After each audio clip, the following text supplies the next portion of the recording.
존경하는 국민 여러분, 주호영 국회 부의장님과 선배 동료 의원 여러분, 김민석 국무총리님을 비롯한 국무위원 여러분, 국민의힘 국회의원 박충건입니다. 지난 9월 4일은 대한민국 외교 국치일이었습니다. 미국의 700조에 달하는 막대한 투자를 약속하고도 한미 제조업의 상징인 조지아에서 우리 근로자 300여 명이 체포된 것도 모자라 강제 추방까지 당해야 했습니다. 그러고도 정부는 자진 출국이라 우겼습니다. 일본과 EU는 관세율 15%로 인하받았지만 우리 기업들은 여전히 25%의 고관세를 부과받고 있습니다. 한미 간의 정식 합의문이나 공동성명도 없었습니다. 그러고도 성과가 크다, 역대급 성공이라 자화자찬하고 있습니다. 또한 안보 협력의 핵심인 북한 비핵화와 미국의 안보 공약 같은 중요 사항도 언급조차 되지 않았습니다. 이러한 상황 가운데 밖으로는 강대한 외적이 일어서고 있습니다. 지난 9월 3일 북중로는 신냉전의 신호탄을 쏘아 올렸고 전 세계 자유진영을 상대로 엄중한 도전을 선포했습니다. 이재명 정부에 묻습니다. 일본과 EU가 관세를 인하하는 동안 도대체 뭘 했습니까? 김정은이 교묘하게 고립국에서 전략국으로 탈바꿈하는 동안 도대체 뭘 하고 있었습니까? 이재명 정부와 집권 여당에 다시 묻습니다. 우리 경제는 안녕하십니까? 우리의 안보는, 우리의 사법부는, 우리의 자유대한, 자유민주주의는 안녕하십니까? 저는 오늘 이 자리에서 밖으로는 역대급 굴종 포주기 외교를, 안으로는 피비린내 나는 정치 보복 할춤으로 민생을 파탄내고 있는 이재명 정부와 집권 여당의 무능을 낱낱이 밝히고자 합니다.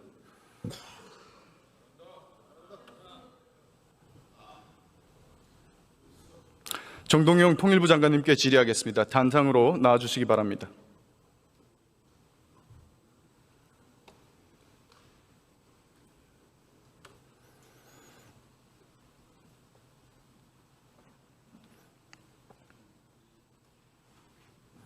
안녕하십니까, 장관님. 네. 남북대화 준비 잘하고 계십니까? 예. 이재명 대통령이 페이스메이커 역할하겠다 이런 약속도 하셨죠. 예. 그럼 장관님께 여쭤보겠습니다. 화면을 봐주시기 바랍니다. 이분들 누군지 아십니까? 예. 누굽니까? 대북 억류되신 분들이라. 맞습니다. 북한에 12년째 억류되어 있는 우리 국민 김정욱, 김국기, 최춘길, 고현철, 김원호, 함진우 씨입니다. 장관님, 이분들 생사는 확인됩니까? 생사를 확인하려면 협상해야 합니다. 그렇죠. 협상하려면 대화해야 합니다. 그렇죠. 대화하려면 접촉해야 합니다. 일체 접촉이 끊어져 있는 상황이 6년입니다. 이것을 먼저 해소하는 것이 답입니다.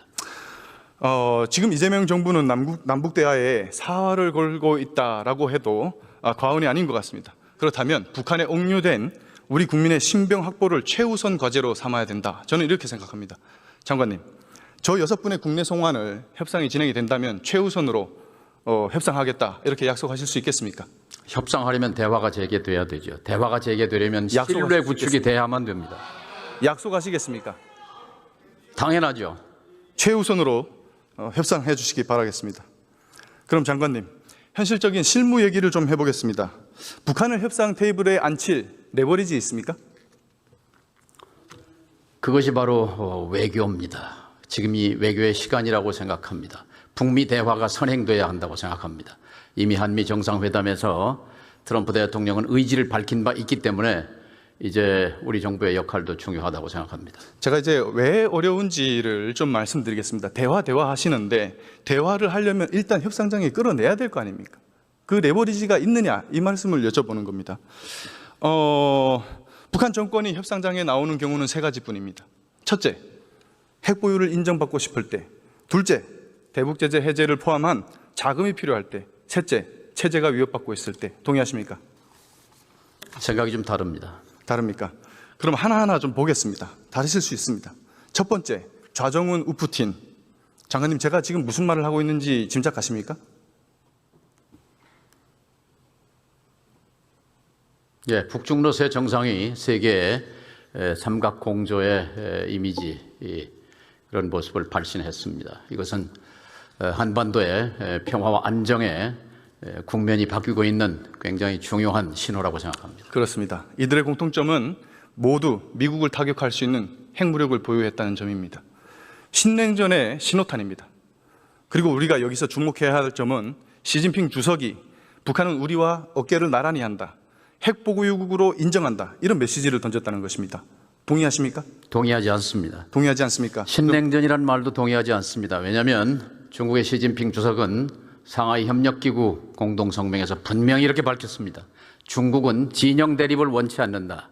진영 대결을 원치 않는 중국이 3자 북중러 동맹을 통해서 신냉전 구도를 환영할 리 없습니다. 따라서 이번에 북중러 전승절 행사에 막루에 서기는 했지만 3자 정상회담은 없었던 것이 증거입니다. 북한과 중국이 지금까지 해온 행태를 보고도 그런 말씀을 하신다니 참 안타깝습니다. 장관님, 제가 왜 이런 말씀을 드리는지 한번 설명 들어볼게요. 김정은이 방중 전날인 9월 1일에 최신형 ICBM인 화성 20형을 공개했습니다. 추진력이 무려 200톤 F를 초과하는 괴물 엔진입니다. 이것과 비교되는 것들로는 중국의 둥펑 61과 러시아의 사르맛입니다. 둥펑 61은 80주년 열병식의 하이라이트였죠. 사르맛은 러시아의 최신형 ICBM으로 1단 엔진 추진력이 딱 200톤 정도 됩니다. 핵탄두는 최대 15개까지 장착할 수 있습니다. 이게 뭘 의미하겠습니까? 북한이 중국, 러시아와 대등한 최정상급 다탄두 ICBM을 손에 넣을 날이 얼마 안 남았다, 이런 말입니다. 15개는 아니고요. 우리 군의 전문가들은 6개를 탑재 제가 가능한 말씀드린 것은 다탄두 러시아의 ICBM 사르맛 화성 기준입니다. 20형이라고 분석합니다. 이것과 유사 스펙입니다. 북한과 대화하겠다라는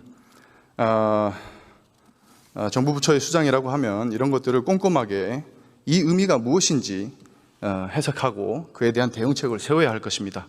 현실이 이렇기 때문에 시진핑이 김정은을 나란히 앉힌 겁니다. 김정은은 굳이 미국으로부터 핵 보유를 인정받을 니즈가 없다, 이런 얘기입니다. 첫 번째 조건이 성립이 안 되죠. 그러면 두 번째 조건은 어떻겠습니까? 북한이 러시아 파병으로 벌어들인 돈이 얼마인지 아십니까?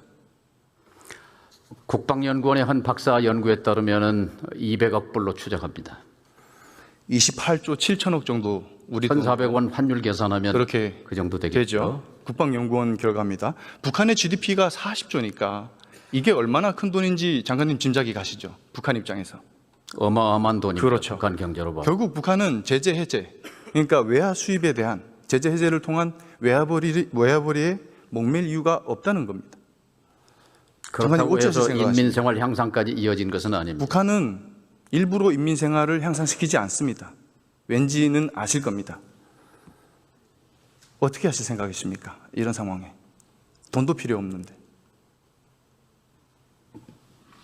뭘 물으신 겁니까? 어떻게 대화에 끌어내실 거냐고 여쭙는 겁니다. 대화는 끌어내서 하는 것이 아닙니다.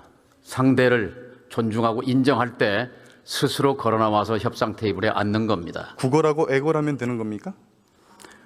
세 번째 조건은 어떻습니까? 장관님. 북한이 지금 체제 위협을 느끼고 있습니까? 북에게 대한민국 자체가 최대의 위협입니다. 아까 28조가 큰 돈이라고 했지만 남쪽의 국방비가 66조입니다. 그리고 북한의 GDP가 40조인데 대한민국의 GDP가 2,000조입니다. 남한의 존재 자체가 그들에게는 위협인 셈입니다. 장관님은 지금 진실을 호도하고 계십니다. 우리가 먼저 도발한 적 있습니까? 지금까지 모든 도발은 북한에서 먼저 했습니다. 먼저 도발한 적이 있죠. 언제 했습니까? 말씀해 보십시오. 언제 했습니까? 2024년 10월 1일, 10월 9일, 10월 10일 세 차례에 걸쳐서 평양상공 조선노동당 청사 상공에 그러면 무인기를 북한이 띄워서 무인기를 전단을 살포한, 대통령실에 보내는 그래서 것은 괜찮습니까? 대엄 쿠데타 명분을 확보하기 위해서 그게? 북한의 무력 충돌을 유발한 천인공노할 범죄를 저지른 것이 바로 윤석열 정권입니다. 반성해야 합니다. 북한이 먼저 보냈습니다. 반성해야 하는 거예요. 궤변입니다. 그 사람은 지금 감옥에 가 있습니다. 자기들 청동한 거다 잊어버리셨어요. 도발한 거 다 잊어버리셨어. 돈 주고 총 쏴달라고. 김정은은 지금 시진핑 푸틴에게 인정받았지. 러시아에서 외화를 잔뜩 벌어들였지. 거기다가 눈에 가시 갔던 대북 심리전 수단도 다 중단됐지. 부족한 게 없다는 얘기예요. 어떻게 끌어내실 겁니까? 장관님, 대북 심리전 수단이 얼마나 위력적인지 아십니까? 박충권 의원님의 그런 분석도 가능합니다. 그러나 반대 시각도 있을 수 있습니다. 그러니까 중국과 북중 관계와 북러 관계를 다진 뒤에 예를 들면 화성 20형을 9월 1일 날 베이징을 출발하면서 공개한 사실과 돌아와서 일주일 뒤에 9월 8일 이 고체 엔진 분사 시험을 참관한 것을 굳이 공개한 그 목표가 어디 있다고 생각하십니까? ICBM은 15,000km 나갑니다. 한국과 일본이 대상이 아닙니다. 누구를 보라고 한 ICBM 공개였습니까? 저는 미국이라고 생각합니다. 제가 아까 다 설명드린 겁니다. 지난 2015년에 있었던 일입니다. 북한이 목함질에 도발을 했고 사과했습니다. 그 부분에 대해서. 북한 최초의 사과였고 정말 절대 존엄인 김씨가 입장에서는 절대 용납할 수 없는 지옥이었을 겁니다. 단연 1등 공신은 대북 확성기 방송이었습니다. 그만큼 치명적이었다는 겁니다.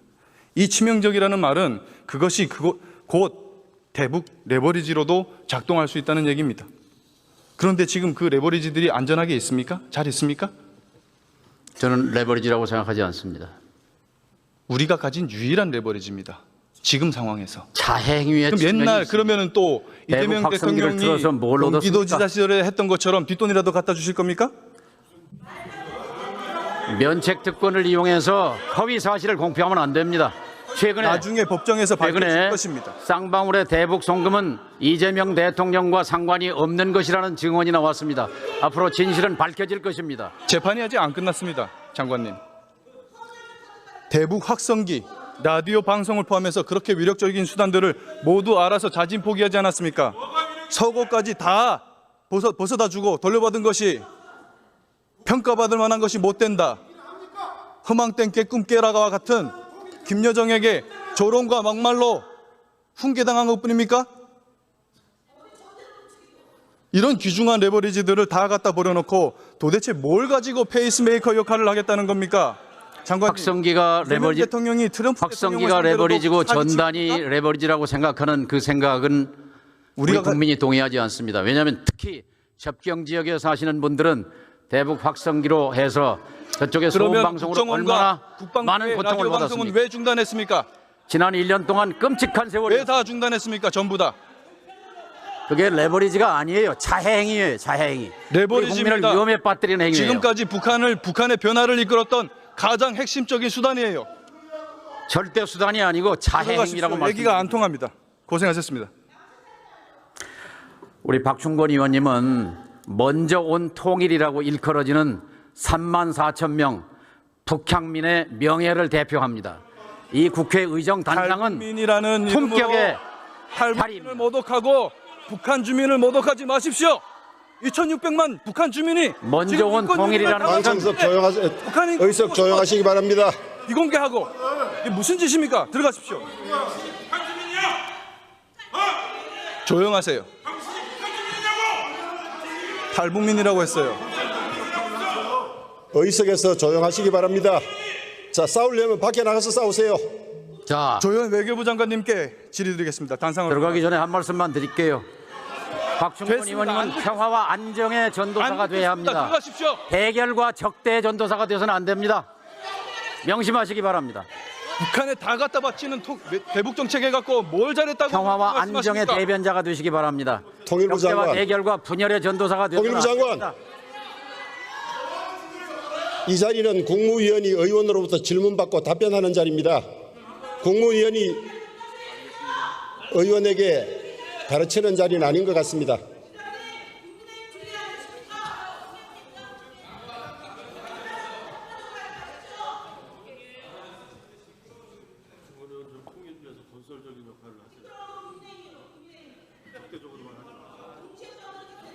제가 시간이 없어서 얘기를 못하겠습니다.